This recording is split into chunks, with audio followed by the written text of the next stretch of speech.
नमस्ते बच्चों, वास्तविक संख्याओं के तीसरे भाग में आप सभी का हार्दिक स्वागत है। उम्मीद करती हूँ कि आप लोगों को पहले के 2 भाग बहुत अच्छे लगे होंगे और आप लोगों ने होमवर्क भी बनाया होगा। आज हम लोग इसके तीसरे भाग पर चर्चा करते हैं। यहाँ पर हम लोग पढ़ेंगे अंक गणित की आधारभूत प्रमेय। आइए देखते हैं इसे। प्रत्येक भाज्य संख्या को अभाज्य संख्याओं की घातों के गुणनफल के रूप में लिखा जा सकता है।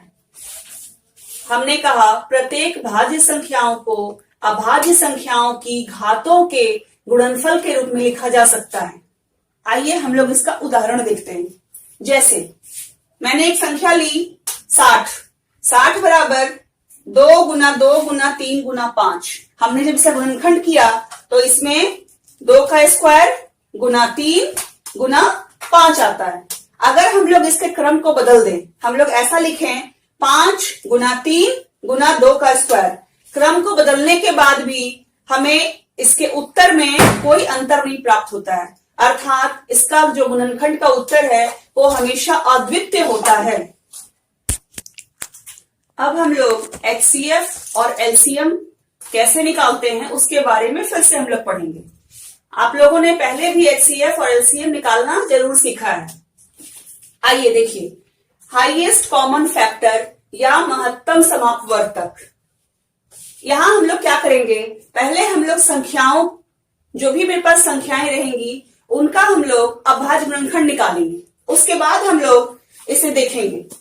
संख्याओं में प्रत्येक उभयनिष्ठ अभाज्य गुणनखंड की सबसे छोटी घात का गुणनफल, यानी जो हमारी संख्याओं में सबसे छोटी घात रहेगी उसे हम लोग चुन करके HCF के रूप में लिखेंगे।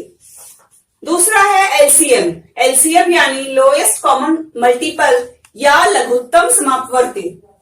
यहां हम लोग इसे ऐसे लिखते हैं, प्रत्येक अभाज्य गुणनखंड की सबसे बड़ी घात का गुणनफल, अर्थात जो भी हमारी सबसे बड़ी घात है आपस में उसको गुना करके हम लोग लघुत्तम समापवर्ती निकाल लेते हैं।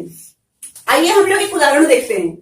6 और 20 का अभाज्य गुणनखंड विधि से HCF और LCM ज्ञात करें।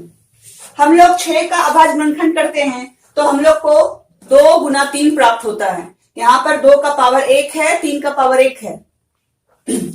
20 का अभाज्य गुणनखंड करते हैं तो हम लोग को 2 गुना 5 प्राप्त होता है। 2 गुना 2 अर्थात 2 का स्क्वायर गुना 5। अब हम लोग देखते हैं कि यहां हम लोग को HCF क्या प्राप्त हो रहा है। यहां देखिए, दोनों में कॉमन क्या है, दोनों में कॉमन 2 पे पावर 1, यहां 2 पे पावर 2, यानी दोनों में कॉमन मेरा 2 पे पावर 1 आ रहा है, जो कि इसके अलावा दूसरा कुछ कॉमन नहीं है, क्योंकि यहाँ पर 3 है, यहां हमको 3 नहीं मिल रहा है। तो HCF हो जाएगा 2 पे पावर 1 और LCM हो जाएगा, LCM क्या है, आपस में जो सबसे बड़ी घात है उसका गुणनफल। तो सबसे बड़ी घात है 2 पे पावर स्क्वायर और यहां हमारा 3 छूट गया था और 5, यानी 4 गुना 3 गुना 5।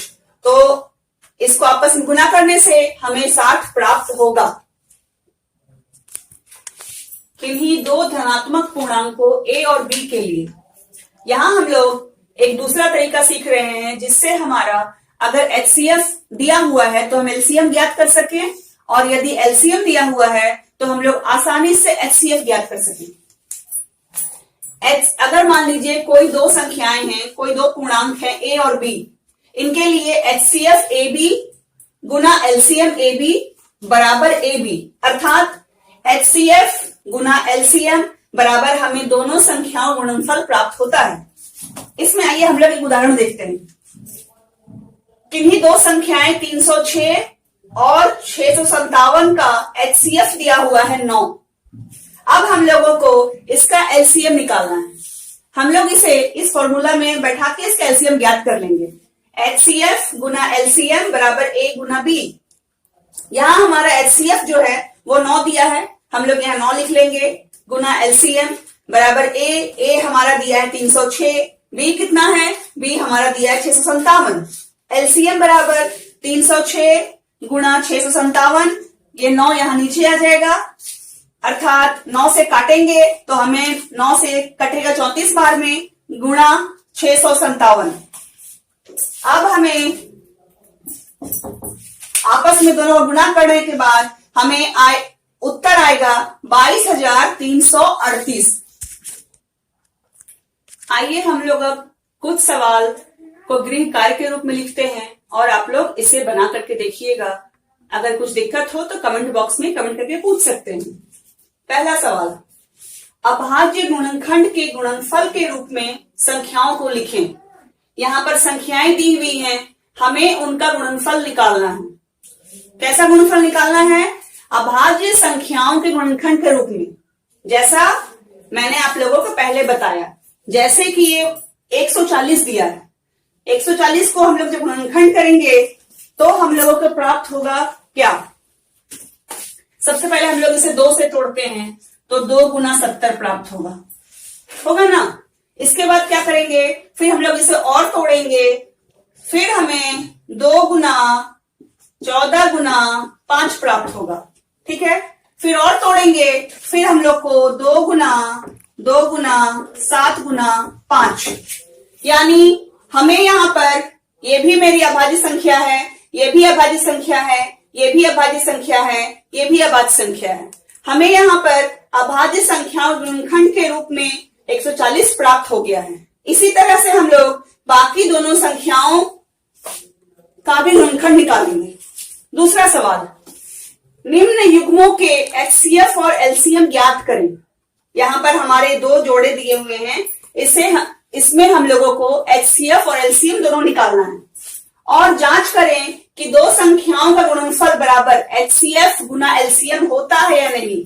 जैसा मैंने आप लोगों को बताया कि कोई भी 2 संख्याएं हैं, a गुना b बराबर एचसीएफ गुना एलसीएम होता है। तो यहाँ पर पहले हम लोग इन दोनों का एचसीएफ और एलसीएम ज्ञात करेंगे, फिर हम लोग गुणा करके देखेंगे कि क्या मेरा फॉर्मूला सही हो रहा है कि नहीं हो रहा है, अर्थात a गुना b बराबर एचसीएफ गुना एलसीएम हो रहा है या नहीं हो रहा है। हमें वे खुद सत्यापित करके देखना है। दूसरा सवाल भी हम लोग इसी तरह से बनाएंगे। धन्यवाद।